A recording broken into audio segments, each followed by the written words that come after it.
Hello, everybody. Bren here from the Upper Tier Pro Wrestling Weekly, and of course, the SmackDown show on Saturday.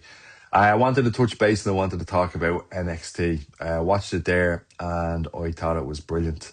NXT is one of the most consistent wrestling brands on telly at the moment. Telly, showing my age there. Um, I loved the North American Championship match. I loved Izzy Dame versus Tia Hale and Lola Voice. Izzy Dame, of course, won that match, and there was no entrances. They just went straight into it, and I thought all women were absolutely outstanding here. On a side note, Booker T's commentary is like I think I say it on Pro Wrestling Weekly too much. He's mad. He's mental. He sounds like the Ultimate Warrior in the early 90s. Look, he's Booker T. He's a legend. I shouldn't really be slagging him as much. But listen, anyway, I digress. The women's match, I thought they were brilliant. They all got great offense in. Every one of them looked really, really good. Um, Dame pinned Hale. And look, do you know what? I'd like to see Hale win more, but look, it's wrestling and somebody has to lose. So she'll have her day in the sun eventually, I've no doubt. But the match itself was brilliant and all women looked fantastic. Sol Ruka was backstage. She was talking to Kendall Gray and Ren Sinclair. And of course, Zarya came in. Now, when Zarya came in, the tension was brilliant between the two of them. And Zarya is obviously annoyed because of the opportunities that Sol is getting ahead of her. Um, I love how Sol put it to her very logically and said, well, what would you do if you got the opportunities? What would you do if you got the opportunity for the Royal Rumble? And of course, Zarya, like anybody, Zarya said, well, yeah, I absolutely take it. So I loved the logic there, but I also love the tension between them. I think there's going to be a great story to tell there, and I'm very much looking forward to it. So the women were absolutely fantastic, and what an opener. Uriah Connors was then backstage speaking to Kyle Dixon of Chase U. And whilst Andre Chase was on the trainer's table, Connors was talking about how frustrated they are as a whole. This is where Alexis King and Stax rock up with Ariana Grace. King just mentioned having family in the business, and he was talking about that. And they argue back and forward, and eventually Lex is saying there's a lot of potential between the two of them. And it a little bit reminded me of the Joker handing the two bad guys, the two gangsters, not the poker sticks, the pool cues in the Dark Knight. Anyway, speaking of gangsters, Tony D'Angelo walked up. How good was it to see Tony D'Angelo in the ring, explaining the attacks over the last few months? My favourite thing he said was, in a business where everybody knows everything, nobody knew nothing.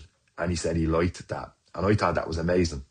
Um, Tony went on to say he's two reasons for coming back, and he let us know what they are. But obviously, the first reason is going to be Dark State. He's going to come down on Dark State. It's going to be about punishing them. And he said, what he said about the second reason is he'll tell us when he's done with them. I think Tony's then going to go on to the NXT World Title scene, which I think makes sense. It would be good to see him there. I love his character. I think he's brilliant, and I can't wait to see how that shapes up and how it unfolds. But that promo was really good, and I can't wait to see the future, particularly if he goes to the World Title, which we will talk about in a few minutes. But before then, Charlie Dempsey versus Elo Four. Winner Elo Four. This was the speed competitions. I'm not a big fan of the speed matches. I don't like them. This match itself, it was good though. It was good. Dempsey is solid though. He's solid to watch. He's like his dad, Regal. He is absolutely incredible to watch. And I do think he's going to end up in the group with Lexus King. So I don't think this loss would have affected him in any way. We then had the TNA Knockouts Championship, the Elegance brand, Heather and M by Elegance with Ash by Elegance, and the Personal Concierge versus Zarya and Sol Ruka. And obviously the winners here, not obviously, but the winners were the Elegance brand, Heather and M by Elegance. Zarya wanted to do things on her own, as she pointed out. She refused to tag in Ruka, who was annoyed by how Zarya was acting, and you could see that. And this is what I was talking about, the tension earlier on. Ruka then accidentally hit Zarya with the soul snatcher, I'll say that properly, and cost him the match. That was deadly. Heather and M were very good as well as the baddie champions, who capitalised to get the win. Zarya's baddie turn is happening soon. It has to happen soon. This was very well done. Chase U, Kyle Dixon and Uriah Connors with Andre Chase versus Lexus King and Shannon Stacks. and Lorenzo with Ariana Grace. And the winners, of course, it was always going to be Lexis King and Shannon Stacks Lorenzo. This was always going to be the case. They have to make their group look stronger. So I get what the win here. And I'm looking forward to seeing where the King and Stacks stories go. I do also think that Uriah Connors, who's the son of Fit Finley, is going to join that group of wrestlers too. They all have parents in the business, so this makes sense. And I think with everybody involved and their parents and all, there's a lot of potential for that group to move from NXT to the main roster as well. I think that would be brilliant. We then had a promo from JC Jane with Fatal Influence. To be honest, I thought this promo was a bit long. But look, we'll see what happens next. It wasn't a bad promo. It was just a bit long for my liking. So we'll see what happens next week in the tag team match. Like I said, the promo was long, but again, wasn't bad, so I shouldn't really knock them. Now, on to the final, the NXT ladder match. Ricky Saints versus Sean Legacy versus Dion Lennox versus Jackson Drake versus Shiloh Hill versus Keanu Carver versus Joe Hendry. And the winner and new NXT champion is Joe Hendry. Amazing. I am over the moon for Joe Hendry. We now have 2 Scottish champs across 2 brands, of course, with Drew McIntyre on SmackDown. I honestly didn't think they were going to go with Joe Hendry, but I'm over the moon. I thought they were going to go with Ricky Saints. But look, Ricky Saints doesn't need it right now. His time will come. Give it to Joe Hendry. This was class. And all men were outstanding. They had every fan on their feet.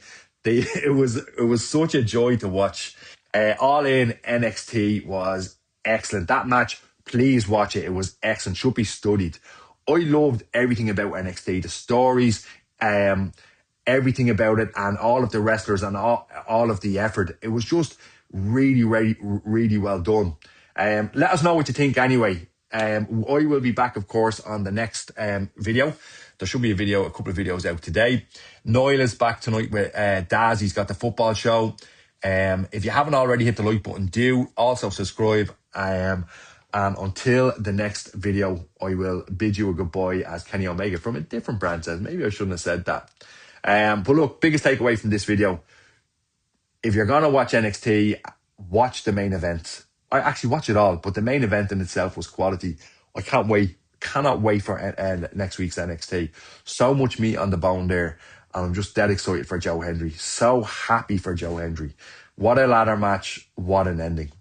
Like I said, I'll be back on the next video, which should be some point today or tomorrow. And also we'll be back on the SmackDown show this Saturday live at 8 o'clock. This has been a real pleasure. I love talking about NXT. I don't do it enough. So I will see you on the next video. Thanks for listening. Like, subscribe, follow the channel, and I'll see you soon. All the best.